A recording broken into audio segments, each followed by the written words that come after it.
Have you ever wondered why out of all the diverse cultures on Earth, that in every land there are now Capitol buildings that all look the same? Out of all of the diverse cultures on Earth that used to have had just as many diverse methods of self-governance before colonization, you see there are mainly Albion European male individuals now either controlling so-called Congress, or presiding over the people, and calling themselves presidents, prime ministers, Congress, Parliament, etc., namely, American pretenders.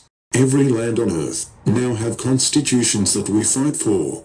However, originated with the diabolical popes of Rome. The same people that vowed to take all of the possessions of Aboriginal people, and put all non-believers in perpetual servitude. Jailing, torturing, and killing the people, as needed. See for yourself in the papal bulls, and treaties. The colonial disease has spread all across the earth as a model, or standard. Check out how all subservients to colonization all dress, act, sound, and look the same. Usually wearing the binding noose, or the business suit and necktie uniform. The Albion, and so-called black European foreigners that control populations on Earth, through constitutions written in similar fashion, have clauses similar to the United States of America Constitution. These contracts are written in such a way that the colonizers have the power to regulate commerce, which is all exchange of goods and property. Do you hear this? They even try to make natural people commercial? Well, I don't want the foreign European colonizers regulating, occupying, or controlling us, or our lands, by deception, fear, or force of police, sheriff, military and mercenary arms. Listen up. Are people seeking liberation from colonization? The answer is yes. Any priest, minister, imam, sheikh, sheikhist, politician, so-called abolitionist, Albion, or more, etc., that advocate colonizers to their own created Roman Anglican constitution, or the original 13 U.S. colonies that expanded to the current 50 U.S. colony states was somehow valid? At some point, instead of demanding with necessary action, the Bill of Rights be upheld, the liberation of the Aboriginal, Indigenous people? These speaker leaders must be critically questioned.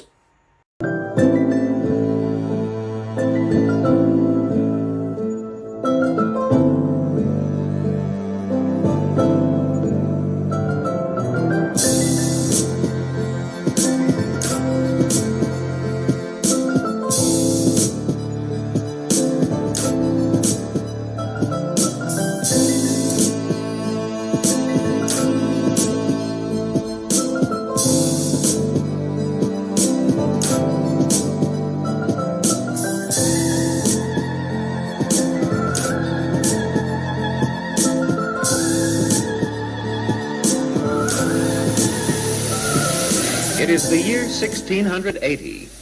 In the English colony of Massachusetts stands the Adams house. Mother Adams finishes cooking breakfast over blazing logs in the big fireplace, just as Father Adams carrying 2 buckets of water hanging from a wooden yoke on his shoulders. The Adamses eat their breakfast in silence. Children are to speak only when spoken to, and Father Adams is quiet because his mind is occupied with thoughts of work for the day. It is a rule among the colonists to stop eating when only moderately full. Adding to the tensions of the era was the dramatic increase and changing nature of immigration. From 1882 to 1910, the U.S. underwent the greatest wave of immigration it had ever seen. At its peak in 1907, 1.3 million foreigners arrived through the gates of Ellis Island in New York Harbor. For the decade, more new Americans came through immigration than through childbirth. In 1900, almost 9 out of every 10 Americans were Caucasian, and most Americans considered themselves native white stock. The majority were descended from British settlers. At the apex of the colonial educational system were the colonial colleges. They all started as small liberal arts colleges bearing no resemblance to the modern university. The purpose of all these colleges was to give classical and religious training, but some of them offered scientific as well as classical subjects. This was especially true of Pennsylvania. In these early schools, we can see the beginnings of our present educational system. The dame school, equivalent to our kindergarten. The reading and writing school, which was the elementary school of the colonies. And the Latin grammar school, that prepared boys for college. This was the pattern of education in New England at the middle of the 18th century. But the middle colonies and southern colonies followed different patterns because of their different cultures.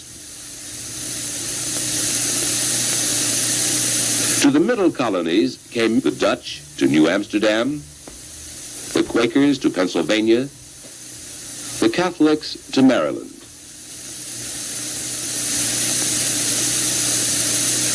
In the South, from the days of the earliest settlement at Jamestown, the Anglican colonies had left education to the Church of England.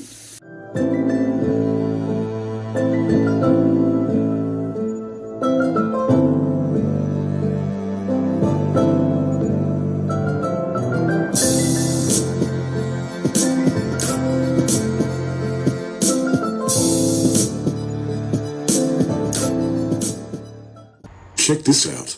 Article 1, Section 8, Clause 3 of the Colonial United States Constitution gives, with consent of the Aboriginal people, the foreign occupying Congress the power to regulate commerce with other foreign nations, and among the several colonies now falsely called states.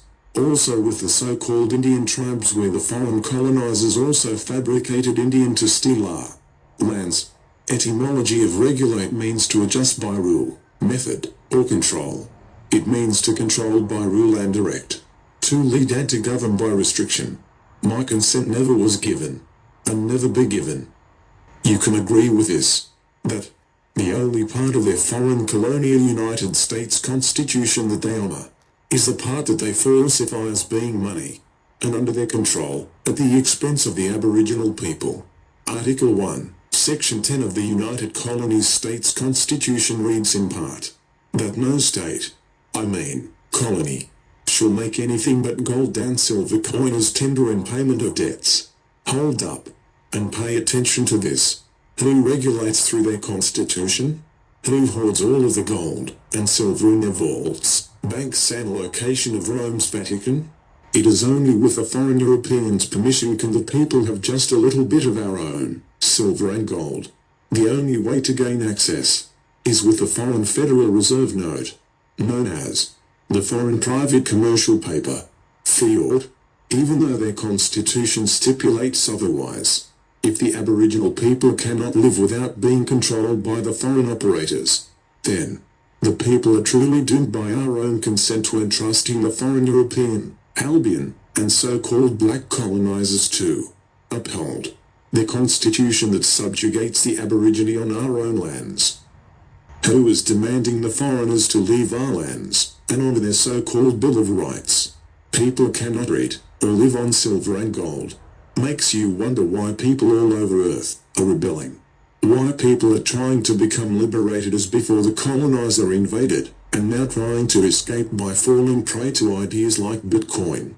The Aborigine are tired of abusive domination and control by the creators of Roman popes, with their Albion and so-called black advocates that promote the colonizers' constitutions. The etymology of con means against. Slang, con means to deceive.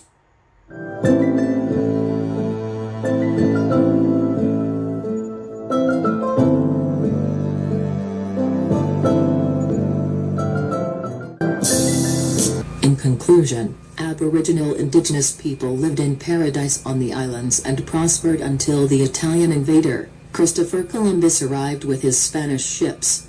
Later the lands were fought over by the European invaders, like vultures, and then labeled British.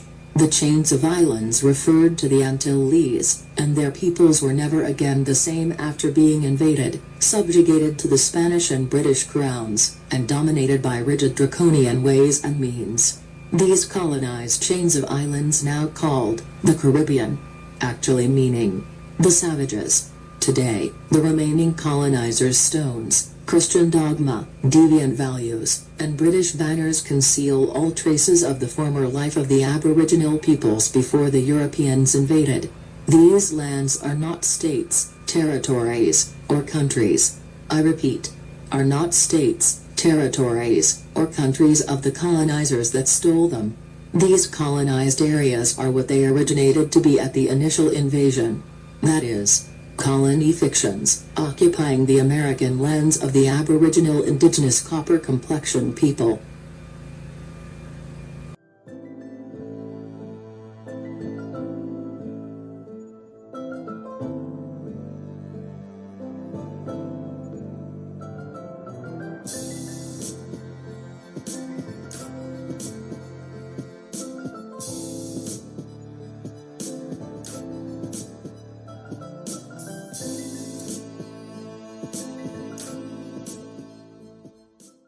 Be aware of anyone, no matter their position or popularity, that easily brands and labels others who are truly striving to assist in the liberation of all Aboriginal, Indigenous, and Native peoples on Earth as agents.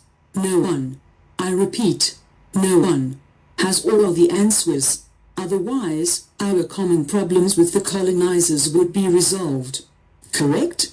So, those who only focus on their own teachings and or instructions for particular sectors of the populations instead of the whole, and condemn others that think critically and independently instead of trying to comprehend all sides of the same predicament of all Aborigine peoples.